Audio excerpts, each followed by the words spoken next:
Culture d'Afrique, au cœur d'une nation. L'Afrique, berceau des civilisations, est aujourd'hui victime de la dépravation de ses us et coutumes ancestrales. Son peuple, tombé dans l'acculturation sous les poussées impérialistes et coloniales, cherche ses repères. Musique, cinéma, peinture, sculpture et autres traditions ancestrales. Toute la culture d'Afrique sur CAMNews 24. Comme la culture, la musique pour un peuple est très importante pour son épanouissement, mais il faut également que cette musique soit audible et parfois très bien travaillée. Madame, Monsieur, bienvenue à cette autre édition de Culture d'Afrique sur CAMNews 24. Naturellement, vous l'avez compris dans l'entame, aujourd'hui nous parlons de la musique camerounaise qui est en face des nouvelles technologies. Et pour en parler, on ne pouvait ne pas avoir sur le plateau quelqu'un qui maîtrise, qui s'y connaît. Il est enseignant de musique, c'est Marcel Kwekou qui nous fait le plaisir de venir à chaque fois qu'on a besoin de lui. Bienvenue sur le plateau de Culture d'Afrique, Marcel Kwekou. Bienvenue mon cher Eric. Je suis très content d'être revenu quand toutefois que vous m'invitez, surtout pour des sujets qui ont trait à ma profession et à mon quotidien. Malheureusement, je viens tout vêtu d'une tenue sombre parce que, vous savez, je suis encore en deuil. Moi, je porte encore le deuil de nos frères et sœurs que nous avons perdus sur la voie ferroviaire des Écarts. Donc, naturellement, c'est vrai qu'on a eu une journée de deuil national, mais ces images-là vivent encore dans nos pensées et nous ne pouvons que souhaiter beaucoup de courage aux familles et prompt rétablissement à tous ces victimes-là, tous ces accidentés qui sont encore sur les lits d'hôpitaux. Alors, Marcel Kwekou, pour rentrer dans le vif du sujet, en tant qu'enseignant de musique, quel est l'impact que les nouvelles technologies peuvent avoir aujourd'hui sur la musique camerounaise? Bon, alors, demander quel est l'impact que la technologie peut avoir dans la musique camerounaise, je pense que ce serait mettre un peu la charrue avant les bœufs. Parce qu'il faut déjà commencer à expliquer aux téléspectateurs que de tous les temps, il y a toujours eu cette union de ces deux ensembles, c'est-à-dire que la musique et la technologie. Parce qu'au départ, la musique se faisait de manière orale, tout simplement. Et, puisque c'est l'art des sons, il était juste question de diffuser des sons, d'émettre des sons. Et comment est-ce qu'on les émettait? Où est-ce qu'on arrivait à la planter ces sons? Ces musiques, c'était lors des spectacles, lors des concerts, lors des cérémonies pour nous, les Africains, traditionnelles et religieuses. Mais il est arrivé un moment où il fallait donc avoir des supports qui nous permettent qu'une fois que l'artiste qui nous a planté une œuvre musicale n'est plus là, qu'on puisse le revivre à son absence. Dès cet instant, la technologie a commencé à rentrer dans la musique. Il fallait commencer à créer les CD, il fallait commencer à créer les cassettes bien avant, et les disques phonos. Aussi, il faut intégrer que la musique, au niveau de des instruments, on est parti des instruments traditionnels, rustiques, des instruments à bois, pour commencer à faire des instruments modernes. Donc, la modernisation de la musique aussi a intégré l'approche, le rapprochement, la technologie. Parce que, alors maintenant, il faut faire une guitare qui ne va plus être cet instrument à cordes seulement avec une caisse de résonance simple, naturelle, mais il faut faire une guitare qui va avoir des mécanismes qui vont permettre à ce que le son soit amplifié et émis par un autre instrument, appelons ça comme ça, qui est soit un baffle ou bien un émetteur. Là, on parle de la technologie. Donc, la technologie et la musique ont toujours fait bon ménage. Alors, si je comprends très bien la problématique ici, on veut comprendre pourquoi est-ce que maintenant, on se retrouve que de plus en plus, elle prend la part belle. Effectivement. Elle prend la part belle dans la structuration de la musique, dans l'organisation de la musique, et même dans, je vais appeler même des arrangements même. Exact. Cela est lié à un fait qui est tout à fait naturel, c'est-à-dire que naturel par rapport à notre ère. Nous sommes à l'ère l'émergence de la technologie. Et alors cette émergence de la technologie vient, on appelle ça les progrès scientifiques par le passé, ça vient bouleverser tout le fonctionnement du monde, ça apporte un dysfonctionnement qui fait qu'on est obligé de faire avec. Puisque plus on recherche des facilités dans notre quotidien, on se rapproche de la technologie, on le pousse, et il n'y a pas un seul domaine de la vie qui est épargné. Bon, justement, hein, vous avez très bien fait de l'expliquer, mais là maintenant, on va dire que quand je parle de l'impact, on constate généralement que l'utilisation de cette nouvelle technologie, quand je parle de nouvelle technologie, c'est-à-dire que un musicien aujourd'hui, ça devient facile en fait. Un musicien aujourd'hui a peut-être besoin de son ordinateur et d'un piano, il programme la batterie, il programme la guitare et tout ça, et le tour est joué, on retrouve rapidement son œuvre sur YouTube. Est-ce que ça ne dégrade pas un peu la qualité? Je ne peux pas migrer dans ce sens, dire que cela dégrade la qualité. Non. Mais il y a, chaque média se révèle. Il faut déjà commencer à comprendre, se dire pourquoi on est arrivé à intégrer ces nouvelles technologies. Je l'ai essayé de le dire tout à l'heure. Les musiciens, même les instrumentistes, les plus avérés d'ailleurs, avaient un besoin d'explorer davantage les possibilités de leurs instruments, avaient un besoin de développer d'autres choses, d'autres techniques qui les revenaient comme ça dans les sensations. Alors, ils ne pouvaient que se référer aux professionnels de la technologie en leur posant leurs besoins et ceux-là se trouvaient des solutions. Quels pouvaient être les besoins? Par exemple, un musicien qui a envie de s'auto-accompagner. Il faut comprendre ce que je veux dire. Il veut jouer. Pendant qu'il joue sa guitare, il aimerait en même temps avoir des effets sur sa guitare qu'il peut programmer à l'aide de sa pédale. Ces effets, il ne peut pas les obtenir simplement avec sa guitare. Alors il va faire recours à un technicien qui lui fabrique, qui lui conçoit un appareil qui lui permet d'avoir des effets. Ça part de là déjà et ça va progresser. Ça va progresser avec maintenant les banques de données. Il a fait des recherches de sons. Il a capté des sons par-ci, par-là. Il faut bien qu'il les garde quelque part. On commence toujours dans l'intégration de nouvelles technologies. Parce que c'est l'informatique, en fait c'est l'éthique. C'est l'éthique. Donc, dans les studios de musique, on a toujours eu besoin de l'informatique. Des disques durs. Ou garder ces enregistrements. Donc, ça fait donc que progressivement, c'est rentré et on ne peut pas faire avec. Maintenant, je comprends la problématique très bien. Il y a forcément quelque chose de mauvais qui découle de ça. C'est que les informaticiens se sont appropriés donc, les besoins des musiciens et les besoins de tout le monde, au point où ils ont commencé à concevoir des logiciels qui sont tels que un individu tout seul dans sa chambre peut vous faire de la musique sans être au préalable initié comme musicien. C'est vrai que il peut produire des musiques qui peuvent s'avérer pas très appréciables, mais si on rentre dans la définition de la musique même, si on essaie de la comprendre naturellement, ce n'est que l'art des sons. Toutefois qu'on ait essayé l'art des sons, je dirais même et des silences, toutefois qu'un individu est parvenu à faire une bonne combinaison des sons, mais on obtient une musique.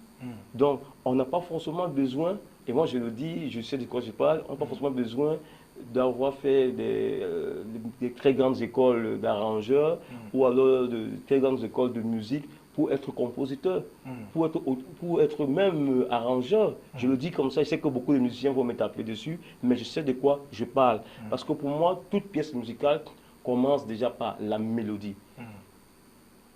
Bon, mais est-ce que ce n'est pas un danger, s'il faut parler par exemple des concerts live, c'est-à-dire chanter en live, parce qu'on constate aujourd'hui que ceux-là qui se sont laissés se sont laissés aller dans cette facilité-là ont du mal, après avoir composé une très belle chanson, ont du mal à jouer la même chanson en live.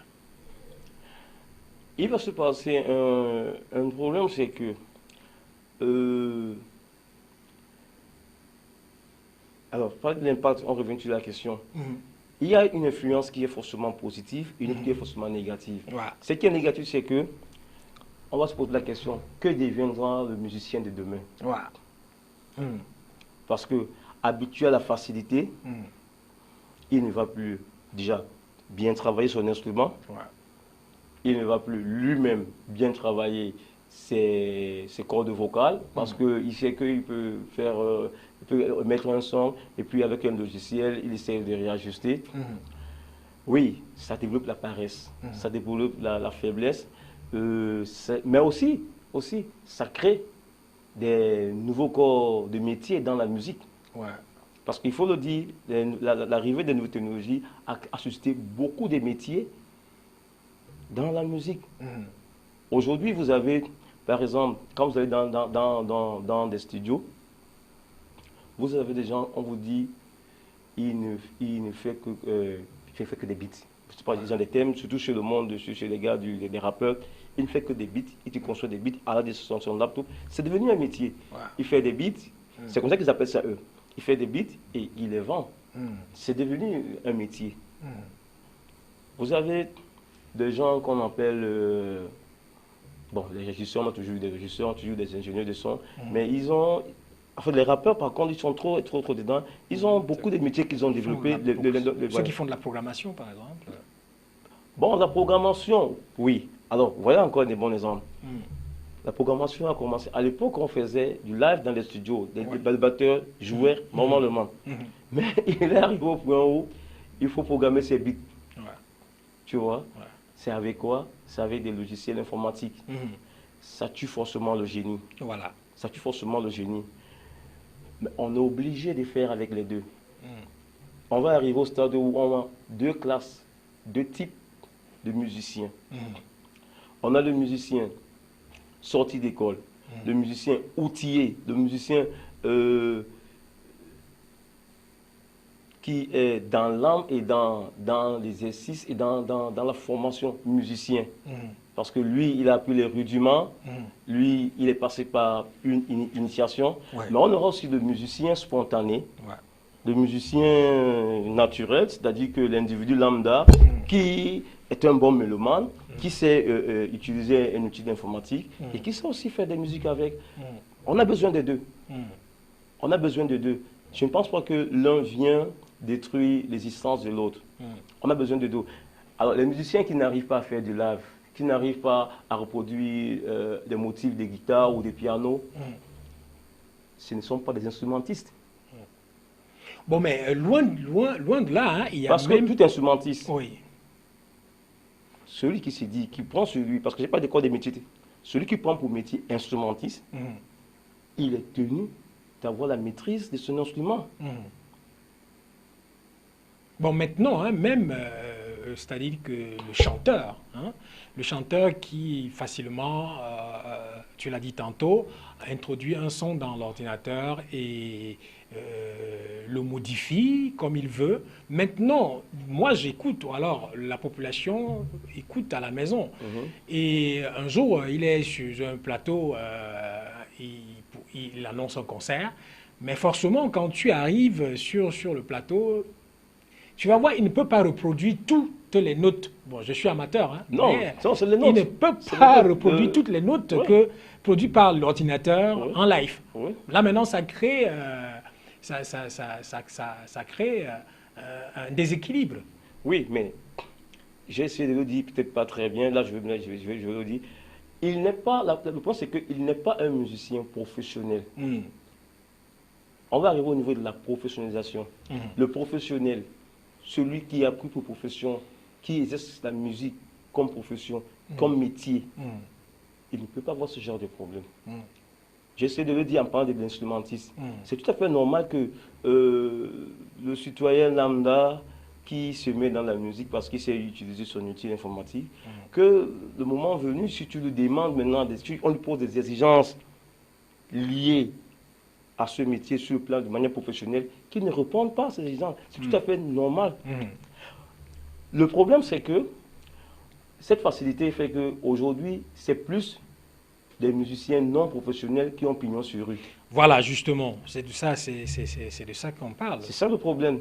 C'est pour ça que on aura, pour des puristes, la tendance à décrier cela, à dénoncer cela. Mais il faut voir la chose de notre côté. Franchement, de notre côté. Parce que leur résistance, sur le plan social, leur résistance apporte du travail aux professionnels. Alors, ça veut dire que ça oblige les professionnels à mieux travailler, c'est ça? Bien sûr. Bon, maintenant, hein, à votre niveau, enseignant de musique, naturellement, vous avez besoin des gens qui viennent apprendre à jouer de la guitare, qui viennent apprendre à jouer de la batterie, du piano, etc., du saxophone.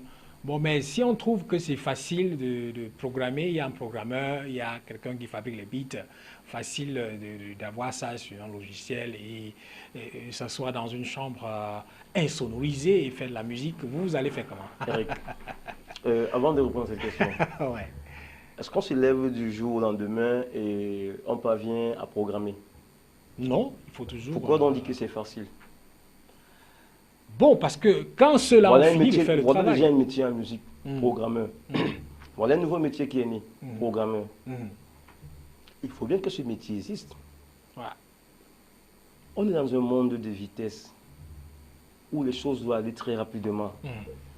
On n'a plus besoin de se retrouver tous les jours à répéter 1 ou 2 chansons ou 3 chansons pendant un mois, à être sûr que maintenant on a bien répété et aller au studio, se placer tous 1, 2, 3 et se mettre à jouer. Ça prend du temps, ça prend de l'énergie, ça nous récale. Tu vois, on a besoin d'avancer avec les possibilités de l'heure. Et c'est ça qui est ce notre métier. Il faut intégrer cela. Bon, mais toi, hein, l'enseignant de musique se met à la disposition des apprenants qui viennent apprendre la musique. Moi, je ne formais pas des programmeurs parce que je ne suis pas informaticien, parce que je ne sais pas faire ça. Il faut être clair là-dessus. Je forme celui qui va apprendre la musique, qui va apprendre les rudiments de la musique, qui va apprendre à jouer d'un instrument de musique, qui va apprendre à chanter, qui va apprendre l'histoire de la musique, qui va apprendre la musicologie, la musicographie et tout ce que cela comporte. Lui, oui, il vient à l'école, il vient apprendre. Je le forme. Mais maintenant, il peut même en venant chez moi être déjà un brillant informaticien.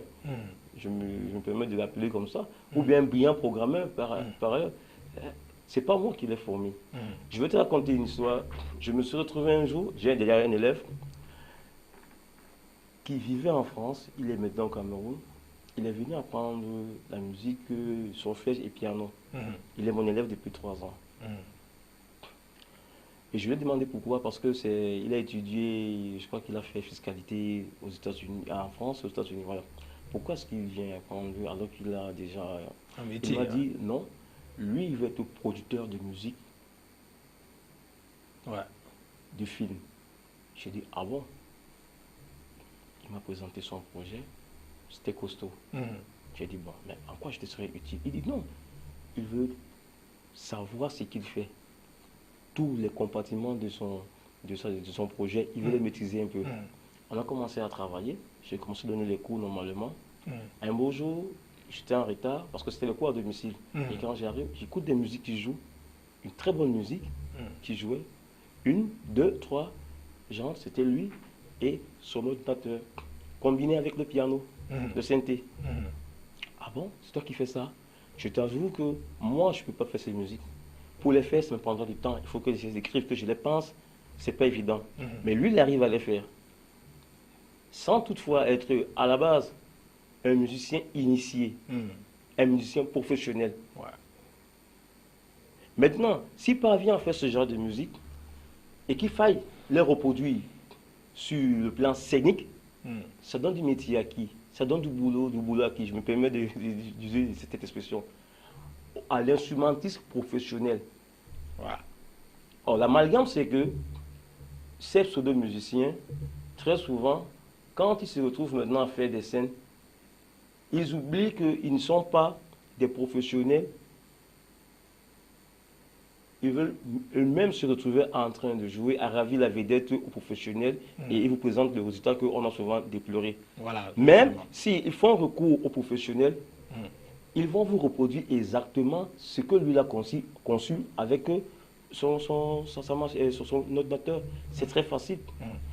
Ça veut dire que facilement, une note produite par un ordinateur, des bits et tout ça, un instrumentiste professionnel peut facilement les reproduire avec son instrument. Bien sûr.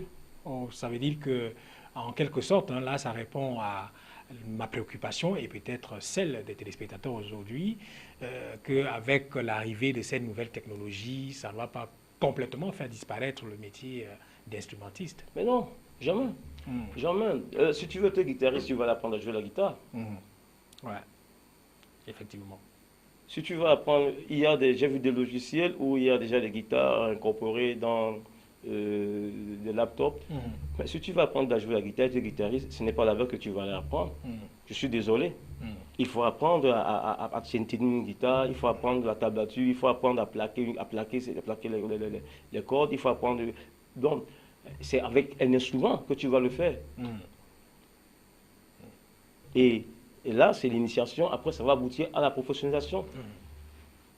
Donc, celui qui prend... C'est-à-dire que la musique est l'un des rares domaines dans la vie qui a un pléthore de métiers. Mais un pléthore de métiers qui ne sont même pas encore exploités, explorés.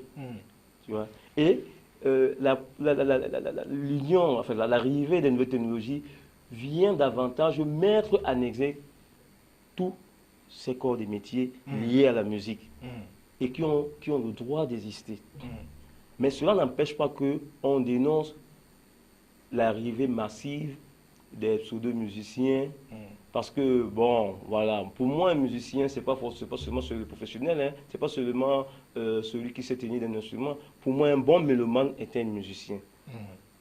Pour moi qui suis un éducateur, je dis aux enfants, quand je suis les plus jeunes, une fois que tu sais déjà émettre un son, tu peux émettre un son, tu es déjà en train de faire de la musique. Donc, on n'a pas forcément besoin d'être, je sais pas qui, Lionel Richie ou bien Beethoven ou Mozart, pour pouvoir égayer, ou être Richard Bona. Non, tu peux faire de la musique, tu peux faire des sons, faire de la musique, et les gens approuvent. Maintenant, si tu estimes que tu as des facilités avec ton ordinateur, mais vas-y. Alors maintenant, d'un moment à l'autre, nous allons sortir de l'émission. Il faut également intégrer les nouvelles technologies. Aujourd'hui, en parlant de bientôt, les DVD, les CD vont disparaître. Aujourd'hui, on parle beaucoup plus du numérique, c'est-à-dire que est-ce qu'il n'y a pas un danger à cela? J'ai envie de percevoir le danger, mais j'ai dit tout à l'heure que... Bon, le danger, par exemple, on peut facilement pirater les musiques, parce que c'est sur Internet. Quand on a parlé par le passé des progrès scientifiques, on n'a pas parlé que des avantages, on a parlé aussi des inconvénients. Chaque médaille a son revers. Il y a des dangers, mais on va faire avec. Et on est tenu de faire avec. Et là, ça donne encore de la matière à ceux qui innovent, de maintenant voir comment pallier à ces dangers. Le monde ne peut pas être statique. Il faut bien que des choses puissent se faire de manière déplorée comme ça, là, pour que de plus en plus des gens puissent s'émouvoir. Donc, on ne peut pas s'arrêter sur les dangers, dire, bon, voilà, comme il y a des dangers, il y a trop de conséquences. Non, on doit faire avec, on doit faire face. Alors, la piraterie va poser un autre problème. Parce que, oui, effectivement, je n'aime pas trop le dire, mais je dois le dire ici. C'est d'ailleurs l'occasion pour moi. La piraterie est la conséquence directe des progrès scientifiques. Voilà. Maintenant, il nous revient de voir, de trouver des solutions pour pouvoir soit pallier, soit éradiquer cela. Ça, c'est encore une paire de manches. Mais il faut y aller. Voilà. Alors, donc, on va dire que l'arrivée des nouvelles technologies, il y a des avantages et des inconvénients. Bien sûr. Alors, pour sortir, on va rappeler que Marcel Kweku est le secrétaire général de l'Association des bassistes du Cameroun. Alors, on va sortir par l'actualité, peut-être en perspective. On sait déjà que le président est dans une tournée. Qu'il a appelé le Prix Gasto. Prix Gasto, voilà. Donc, quelle est l'actualité de l'Association des bassistes du Cameroun? L'association des bassistes du Cameroun, une association qui est toujours en effervescence. Bon, on est en train de préparer un séminaire de sensibilisation sur l'hypertension, l'obésité, les AVC, le diabète, en partenariat avec la Fondation Cœur Cameroun. Parce qu'on s'est rendu compte que nos confrères musiciens, de plus en plus, décèdent, mais de manière brusque. On vient d'enterrer une sommité de la musique camerounaise, et personnellement, Ibn Donald Wesley, qui est parti d'une manière très subite. Mais ça, c'est pour ceux qui sont connus. Ibn Donald Wesley, Papa Wemba. Mais il y en a qui ne sont pas très connus, qui sont dans des petits cabarets, qui sont dans des petits bistrots, qui décèdent comme ça, parfois par ignorance. Donc, on a pensé qu'il est temps pour nous de mettre tout le monde dans un contexte où on va les sensibiliser et directement faire des dépistages pour que s'il y a déjà des gens qui sont atteints, qu'ils soient déjà sur un programme, un suivi médical. Ça aura lieu en décembre. Bon, pour l'activité, c'est quoi que c'est notre préoccupation majeure. Parce qu'on fait aussi beaucoup dans le social. Alors, merci Marcel Kweku d'avoir accepté une fois de plus l'invitation de Culture d'Afrique. C'est moi qui vous remercie. Je reviendrai toutefois que vous avez me convié. Je profite toujours de féliciter cette télé qui fait beaucoup. Pourquoi est-ce que Dieu ne va pas susciter un financement fort pour vous? Cette émission, ce programme, franchement, mérite mieux que ce qu'on lui offre maintenant. Ok. Alors, on espère que, bon, naturellement, l'Éternel, le Tout-Puissant a écouté. On espère également que les donneurs d'ordre ont écouté et vont permettre que nous avons de l'avant. Madame, Monsieur, c'était donc Culture d'Afrique. Aujourd'hui, nous parlons de la musique camerounaise face aux nouvelles technologies. On a, ensemble avec l'enseignant de musique sur le plateau, Marcel Kweku, compris qu'avec l'arrivée de ces nouvelles technologies, il n'y a pas que des avantages, mais il y a aussi des inconvénients. Mais ça donne également le travail à ces techniciens parce qu'il faut trouver des mesures palliatives ou alors trouver des secrets pour ne pas seulement être victime du côté négatif et les bénéficier aussi aux avantages que ces nouvelles technologies nous apportent. À bientôt. Culture d'Afrique, au cœur d'une nation. L'Afrique, berceau des civilisations, est aujourd'hui victime de la dépravation de ses us et coutumes ancestrales. Son peuple, tombé dans l'acculturation sous les poussées impérialistes et coloniales, cherche ses repères. Musique, cinéma, peinture, sculpture et autres traditions ancestrales. Toute la culture d'Afrique sur CAMNEWS 24.